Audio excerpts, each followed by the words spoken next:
नमस्कार। इतिहास में ना कुछ जगहें सिर्फ जमीन के टुकड़े नहीं होती, वो तकदीर लिखने वाले पन्ने बन जाती हैं।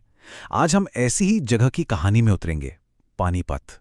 ये वो मैदान है जिसने सिर्फ लड़ाइयां नहीं देखी, बल्कि तीन तीन बार हिंदुस्तान के इतिहास का पूरा रुख ही मोड़कर रख दिया।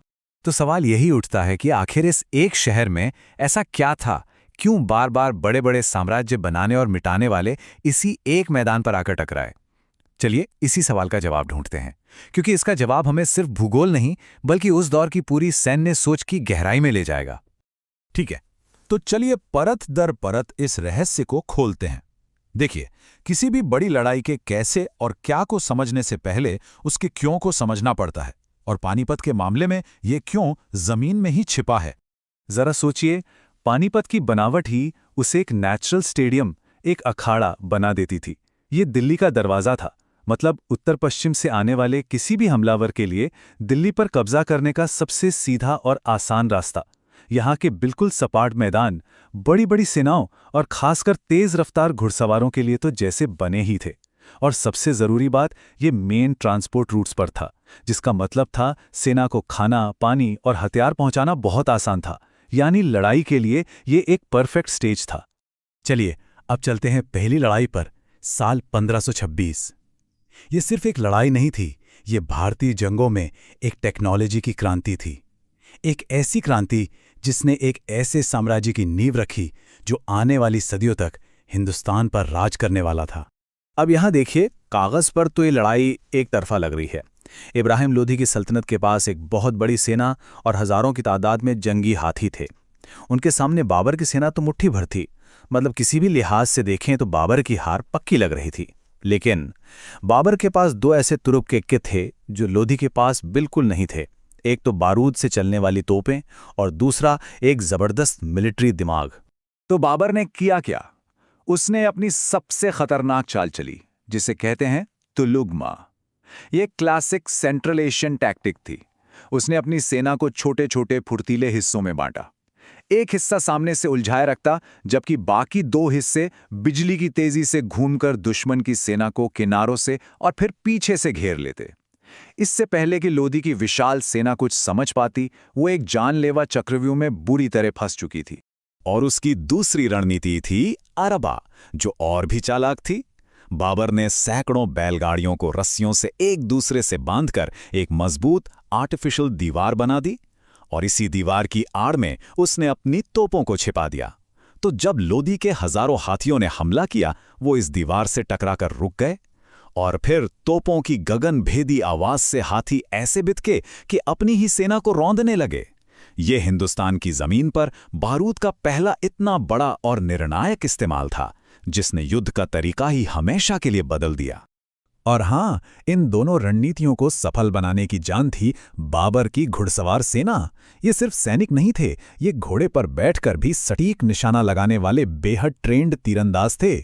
यही वो लोग थे जिन्होंने तुलुगमा को अंजाम दिया और घबराई हुई लोधी सेना पर चारों तरफ से तीरों की बारिश कर दी।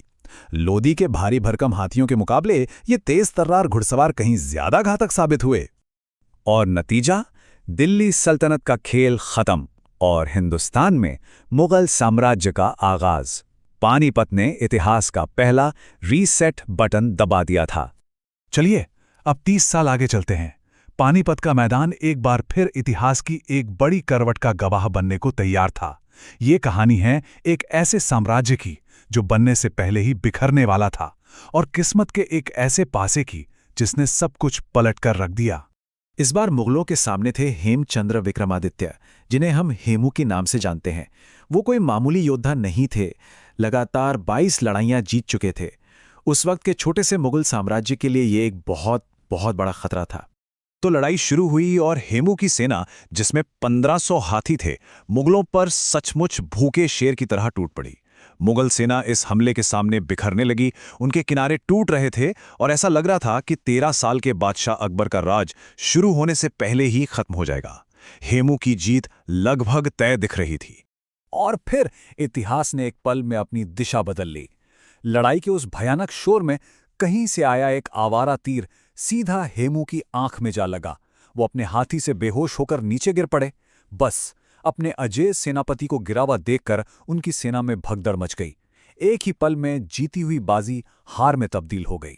उस एक तीर ने मुगल साम्राज्य को बचा लिया।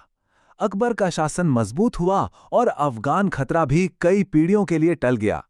पानीपत ने एक बार फिर इतिहास का रुख मोड़ दिया था। अब चलते हैं तीसरी और शायद सबसे विनाशकारी लड़ाई की ओर। ये दो महाशक्तियों के बीच एक दुखद टकराव था, जहां मैदान की बहादुरी से ज्यादा जरूरी रसद और गठबंधन साबित हुए। इस बार मैदान में एक तरफ थे मराठा, जिनकी कमान संभाल रहे थे सदाशिवराव भाऊ। वो एक बहुत बड़ी और अभिमानी सेना लेकर अपने घर पुणे से हजारों किलोमीटर दूर पानीपत पहुंचे थे, और अपने घर से ये दूरी ही उनकी सबसे बड़ी कमजोरी बनने वाली थी। देखिए, ये लड़ाई ना हथियारों से ज्यादा सियासत और सप्लाई में हारी गई। सदाशिवराव भाऊ उत्तर भारत के राजनीति को समझ ही नहीं पाए, और उन्होंने राजपूतों, जाटों और सिखों जैसे जरूरी साथियों का समर्थन खो दिया। दूसरी तरफ उनके दुश्मन अफगान शासक अहमद शाह अब्दाली ने लोकल ताकतों से हाथ मिला लिया, और फिर अब्दाली ने सबसे घातक चाल चली। उसने दिल्ली से आने वाले मराठा सेना के खाने पीने के सारे रास्ते काट दिए और उन्हें भूखा मरने के लिए छोड़ दिया। ये एक लाइन उस वक्त की पूरी हताशा को बयां कर देती है। कई हफ्तों की घेराबंदी के बाद मराठा सैनिक और उनके घोड़े सचमुच भूखे मर रहे थे। आखिरकार परेशान होकर मराठा सरदारों ने भाऊ से कहा, भूख से तिल तिल कर मरने से अच्छा है कि हम लड़ते हुए शान से मरें। और इसी भूख और हताशा ने उन्हें एक आखिरी आत्मघाती हमले के लिए मजबूर कर दिया। तो इन तीन लड़ाइयों ने आखिरकार क्या विरासत छोड़ी? चलिए इनके दूरगामी परिणामों को संक्षेप में समझते हैं कि इनका असर क्या हुआ। ये स्लाइड इन तीनों लड़ाइयों का एक बेहतरीन सार है, रिवीजन के लिए बहुत काम की है। देखिए, पहली लड़ाई ने टेक्नोलॉजी यानी तोपखाने के दम पर मुगल साम्राज्य की नींव रखी। दूसरी लड़ाई ने किस्मत के एक तीर से उसी साम्राज्य को बचाया। और तीसरी, सबसे विनाशकारी लड़ाई ने लॉजिस्टिक्स यानी रसद की कमी की वजह से मराठाओं के पूरे भारत पर राज करने के सपने को तोड़ दिया। इस हार ने एक ऐसा पावर वैक्यूम, एक शक्ति शून्य पैदा किया जिसका फायदा किसी और ने ही उठाया। और यहीं हम एक बड़े सवाल पर आके रुकते हैं। पानीपत ने साम्राज्य बनाए और बिगाड़े, ये सच है, लेकिन तीसरी लड़ाई के बाद जब उत्तर भारत में कोई बड़ी ताकत बची ही नहीं, तो क्या उस खालीपन ने अनजाने में ईस्ट इंडिया कंपनी जैसी विदेशी ताकतों को भारत में पैर जमाने का सुनहरा मौका नहीं दे दिया? इतिहास के धागे अक्सर ऐसे ही अप्रत्याशित तरीकों से एक दूसरे से जुड़े होते हैं, जहां एक मैदान की हार पूरे महाद्वीप की तकदीर लिख देती है।